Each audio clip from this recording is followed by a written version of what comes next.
Okey, ni sambung yang PKMM tu, tak ada apalah. Sebenarnya nak beritahu yang mereka memperjuangkan kemerdekaan. Ini pengasas Dr. Burhanuddin Al-Helmi. Okey. Dan bersama dengan Ahmad Bustamam. Okey. Ni Ahmad Bustamam iaitu dia buka satu lagi parti tu, keluar parti tu merupakan Parti Angkatan Pemuda Insaf, iaitu API. Okey. Dan dia adalah frasa perjuangan dia adalah merdeka dengan darah. Okey.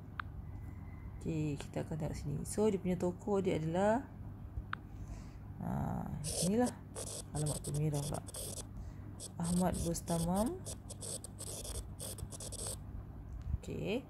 Dan memperjuangkan idea negara merdeka. Okey.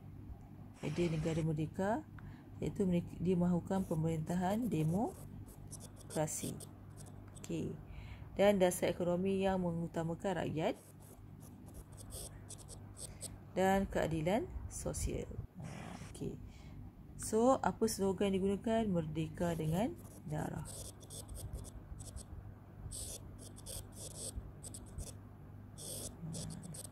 Menunjukkan imej, dia menggunakan imej radikal. Apa itu radikal? Lebih kepada kekerasan. Okey. Tetapi nak cerita kekerasan ni, kita faham, jangan awak faham dia macam imej yang buruk Sebenarnya kekerasan dia maksudnya lebih kepada ketegasan. Dan tambahan pula pada masa tu kita pun tahu pada masa tu menghadapi ancaman komunis. Jadi imej tu rasanya tidaklah menggambarkan keganasan. Sebab tak menggunakan tentera, maksudnya tegas, perjuangan habis-habisan. Lepas tu dia menggunakan imej radikal, merdeka dengan darah. Okey, kita tengok yang keempat. Okey, Persatuan Kebangsaan Melayu Sarawak. Okey. Tokoh dia adalah Datuk Petinggi Haji Abdullah.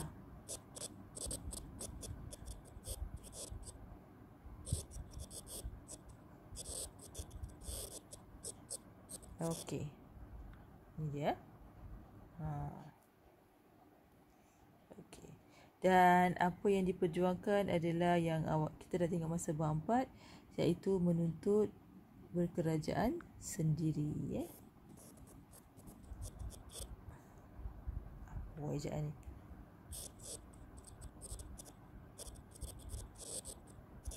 Sendiri. Okey, yang ini sebab diorang apa yang seperti mana dijanjikan dalam Perlembagaan 1941 Okey, itu awak dah tengok. Cuma nak beritahu tu Persatuan Melayu Sarawak lah. Okey. So, yang kelima adalah tentang PPM, Pergerakan Pemuda Melayu. Okey, yang ini tak ada tokoh dia sebenarnya banyak sebab dia tukar-tukar orang.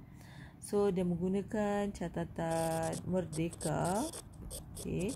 Dan apa yang penting sekali, Pergerakan Pemuda Melayu menubuhkan Rukun 13.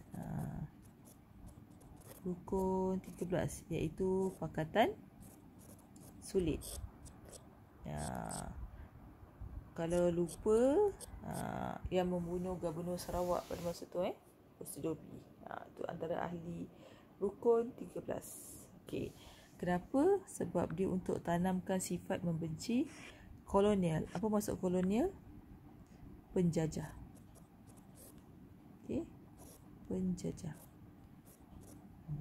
Okey. Itu kolonial. Okey, yang keenam kita akan tengok UMNO. Okey, UMNO. Okey. Oops. Okey, so kita akan tengok. Okey, UMNO sebenarnya dia menggunakan perkataan bahasa Inggeris lah United Malays National Organizations. Tapi sebenarnya kalau kita tengok contohnya daripada perkataan organisasi, kita melayukan dia sebab dia ada kaitan dengan logo, iaitu Persatuan Nasional Kebangsaan. Okey, Malays, Melayu, United, bersatu. Nampak? U N M sorry, U pula O. U Okey. So sekarang nak cerita dia adalah dan daripada perkataan persatuan P, K, M, B ni dimelayukan So dia bentuk logo UMNO yang kita gunakan sampai sekarang ni, iaitu kita ambil huruf, tapi dia ambil huruf Jawi PA, okey, untuk persatuan, KAF untuk kebangsaan, K, lepas tu M ambil MIM Melayu, dan bersatu dia ambil BA. Itulah dia. Okay. Dan siapakah yang bertanggungjawab untuk menubuhkan dia adalah Datuk Onn Jaafar, iaitu pengasas kepada kemerdekaan. Kalau nak dibandingkan antara parti-parti politik, Datuk Onn Jaafar ni telah fikir jauh lagi ke depan daripada pemimpin-pemimpin yang lain Okay. Jadi yang kita nak tengok sini adalah tokoh dia adalah Datuk Onn Jaafar.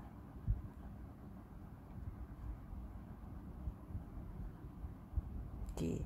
So pada awal slogan dia adalah Hidup Melayu, semasa menentang Malaya Union, kemudian diubah kepada Merdeka. Masa Merdeka ni Datuk Jaafar tak ada dah Dia pun ditubuhkan parti baru. Kenapa diubah kepada Merdeka? Sebab dia nak memperjuangkan kemerdekaan tanah Melayu melalui rundingan. Rundingan. So kita akan pergi kepada yang ketujuh. Yang ketujuh adalah Parti Kebangsaan Melayu Labuan. Parti Kebangsaan Melayu Labuan, kita akan tengok slogan je lah slogan dia adalah Hidup Melayu Merdeka.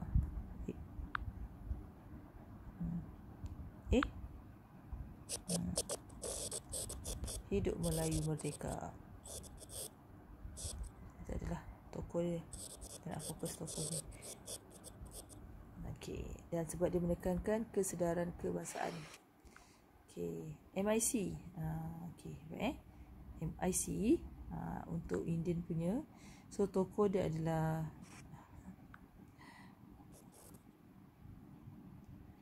John Ivy. So objektif dia adalah kerjasama dengan kaum lain dalam usaha untuk kemerdekaan. So apa yang dimahukan adalah lebih kepada kewarganegaraan,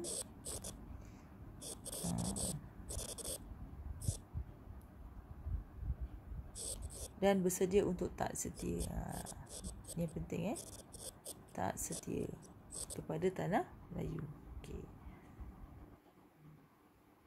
So yang ke-9 adalah Hizbul Muslimin. So antara tokoh dia adalah seperti Abu Bakar, Al-Bakir, ada banyak lah. Tengok Dan apa yang penting adalah perjuangan dia adalah untuk mencapai kemerdekaan sebagai negara Islam. Tetapi diharamkan sama macam api diharamkan. Dia parti Islam pertama di tanah Melayu lah sebelum PAS. Diharamkan. Kemudian kita akan tengok yang ke-10 adalah MCA. So tokoh dia adalah Tan Cheng Lock. Sir Tan Cheng Lock kat sini.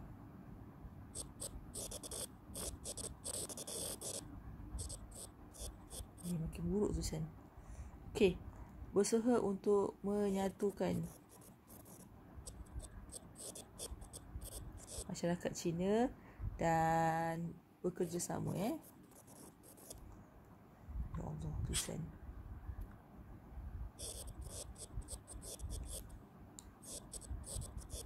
Dengan semua kaum untuk mencapai kemerdekaan yang harmoni. Dan ingat MCA ditubuhkan semasa ancaman komunis. Kemudian nampak tak? Dr. Burhanuddin Hilmi tadi adalah ahli asas untuk PKMM. Ni Dr. Burhanuddin Hilmi. Nanti bertengok balik ni. Tengok balik dekat PKMM tak nama kat sini Dr. Burhanuddin Hilmi. Alhamdulillah. Dr. Burhanuddin. Okey. So meneruskan idea negara Islam. Okey. Perbezaan antara Ahmad Bustamam dengan Dr. Burhanuddin Ilmi ini adalah Ahmad Bustamam lebih kepada perjuangan orang Melayu. Okey, sedangkan Dr. Burhanuddin Ilmi ni lebih kepada Melayu dan Islam. Sebab tu dia tubuhkan PAS, okey, dan membentuk, sebab idea nak teruskan idea Hizbul Muslimin tu, iaitu meneruskan idea negara Islam, dan tambah pula menjadikan bahasa Melayu sebagai bahasa kebangsaan, dan juga mahu negara Tanah Melayu menggunakan hukum Islam sebagai dasar perundangan sampai sekarang. Okey. Dan last sekali adalah IMP. Okey, Independence of Malayan Party. Okey. Ni Dato' Onn Jaafar lagi. Nampak tadi Dato' Onn Jaafar UMNO. So sekarang Dato' Onn Jaafar dekat IMP. Apakah yang berlaku? Okey. Perkara yang sama yang berlaku pada hari ini, iaitu pergolakan antara pemimpin-pemimpin parti politik masuk dan keluar. Dan apabila Dato' Jaafar tidak bersetuju dengan UMNO dengan beberapa perkara, maka Dato' Onn Jaafar keluar daripada UMNO dan menubuhkan Independence of Malayan Party.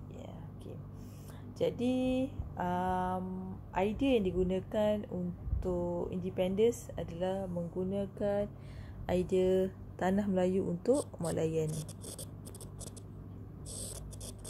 Apa maksud Tanah Melayu untuk Malayan?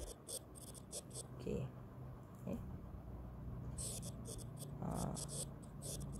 Maksud ni adalah untuk kita capai merdeka, kita perlukan perpaduan.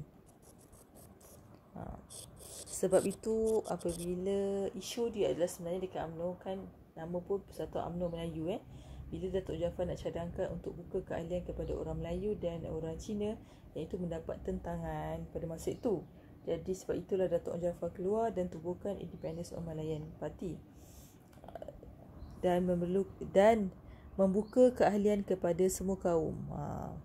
Sebab pada Dato' Onn Jaafar, kemerdekaan takkan tercapai selagi mana orang Melayu, Cina dan India kat Tanah Melayu tidak bekerjasama ataupun bersatu padu untuk membentuk satu parti untuk berganding bahu untuk mencapai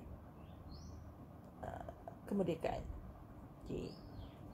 Tapi pada masa tu semua parti-parti belum boleh terima idea ini. Dato' Onn Jaafar ni menyebabkan walaupun idea itu pada awalnya diutarakan oleh Dato' Onn Jaafar, tetapi dikecam. Tapi akhirnya masa parti politik UMNO bekerjasama juga dengan kaum lain. Sebenarnya idea tu dah ada masa Dato' Onn Jaafar utarakan dululah sebelum tu. Okey. Cuma kita nak cerita adalah antara parti-parti ini walaupun berlaku perbezaan dan perselisihan pendapat, tetapi memperjuangkan kemerdekaan itu sama. Semua orang, tak kisahlah Melayu ke, Cina ke, India ke, okey, semuanya memperjuangkan kemerdekaan. Okey.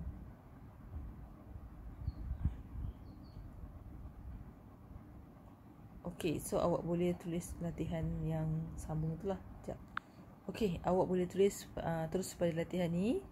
Okey, kat sini contohnya adalah gariskan lah macam yang sebelum ni buat kan. Okey, demokrasi dan juga merdeka dengan darah. Okey, apa dia? Iaitu API, Angkatan Pemuda Insaf. Ada 12 kat sini So awak tengok. Dan tolong tulis yang dia punya sumbangan lah. Sumbangan ke arah kemerdekaan. Contohnya Dato' Onn Jaafar. Okey, apa sumbangan dia? Contohnya menyatukan orang Melayu. Okey, melalui UMNO. Okey, contoh kalau nak tulis IMP pun boleh, Perpaduan Kebangsaan. Lepas tu Tan Cheng Lock apa, Chun Tai-Viet apa. Okey, itu saja singkasan minggu ni. Okey, habis